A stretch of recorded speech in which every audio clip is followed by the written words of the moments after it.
देखिए, लोकसभा चुनाव के मद्देनजर आज मोतिहारी जिला युवा कांग्रेस के द्वारा या आप देख रहे हैं सैकड़ों की संख्या में युवा सम्मेलन आयोजित किया गया। ये सम्मेलन बिट्टू यादव जी के नेतृत्व में, जो यहाँ के हमारे जिला इकाई के अध्यक्ष हैं, उनके नेतृत्व में रखी गई है।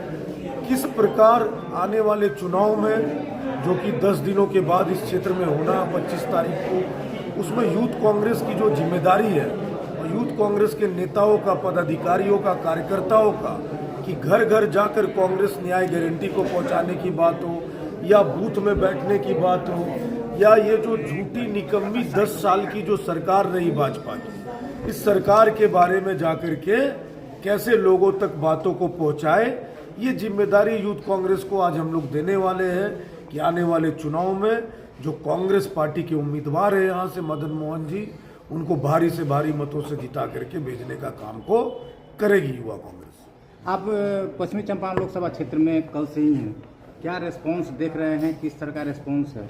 और जिस प्रकार 400 पार का नारा लग रहा है और बिहार में 40 पूरे सीट का लोग दावा कर रहे हैं, उस पर कैसा रेस्पॉन्स लग रहा है आपको? देखिए, मेरा मानना है कि 400 पार का नारा चुनाव होने से पहले भाजपा के द्वारा दिया गया, देश के प्रधानमंत्री मोदी जी के द्वारा दिया गया।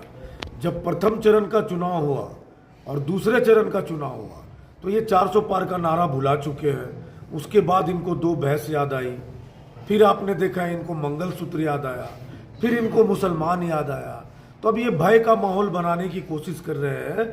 लेकिन नीचे स्तर पर जब मैं कल से घूम रहा हूँ इस क्षेत्र में और बाकी भी लोकसभा क्षेत्रों में मैं जा करके काम करने का कोशिश किया हूँ, तो वहाँ पे एक अंडर करंट है नीचे इस सरकार के खिलाफ। इन्होंने जो 10 वर्षों में कुकर्म किया, देश के नौजवानों को ठगने चलने का काम किया, रोजगार देने का वादा करके, महंगाई कम करने का वादा करके। देश में मुद्दा है रोजगार का, ना तो देश में मुद्दा है जो मोदी जी बोल रहे मंगलसूत्र का। देश में मुद्दा है चरम सीमा पे महंगाई है, ना तो देश में मुद्दा है 2 भैंस रहेगा तो 1 भैंस ले जाएगी। तो ये मुद्दों से भटकाने का काम कर रहे हैं। अडानी अंबानी के बारे में बात कर रहे हैं, जो कि इनके मित्र है। कांग्रेस पार्टी और इंडिया गठबंधन के लोगों का मित्र नहीं है। अगर टेम्पू से पैसा पहुंचाया जा रहा तो आप पकड़िए, ईडीसी भाई आपके पास है। तो ये करने का कोशिश नहीं कर रहे। इनका सीधे तौर पे कथनी और करनी में फर्क है। इनकी नीयत नहीं है देश के लोगों का विकास हो, देश में दबे कुचले लोग जो थे उनका विकास हो। इन लोगों ने केवल झूठा जुमला देने का काम को किया है। अंडर करंट ये जो संविधान बदलने की कोशिश कर रहे हैं, आरक्षण बदलने की कोशिश कर रहे हैं, ये होने नहीं जा रहा, चूंकि इनकी सरकार नहीं बन रही है। ये 200 पार नहीं होंगे, ये मैं आज आपके माध्यम से बता देना चाहता हूँ। पश्चिमी चंपारण की क्या स्थिति है? निश्चित तौर पे पश्चिमी चंपारण के जो प्रत्याशी है, जमीनी प्रत्याशी है, कांग्रेस पार्टी के विचारधारा से शुरू से जुड़े हुए रहे हैं, वो लाखों वोटों से जीत के जाएंगे, आप देखिएगा। चूंकि इंडिया गठबंधन से वो चुनाव लड़ रहे हैं और इंडिया गठबंधन के सभी नेता यहाँ पे अभी आगे भी आएंगे। और आप देखिएगा एक लहर है, मैं बोलूँ तो एक अंडर करंट है। चूंकि लगातार संजय जायसवाल को देखा, उनके पिताजी को देखा। पिछले बार मोदी जी जब आए थे इस क्षेत्र में 2019 के चुनाव में, तो उन्होंने बोला चीनी मिल खुलवाएंगे, उन्होंने बोला ब्रिज बनवाएंगे, चीनी मिल खुलेगा तो सबसे पहले हम आकर के यहाँ चाय पिएंगे। तो केवल और केवल झूठ बोलने का काम किया है।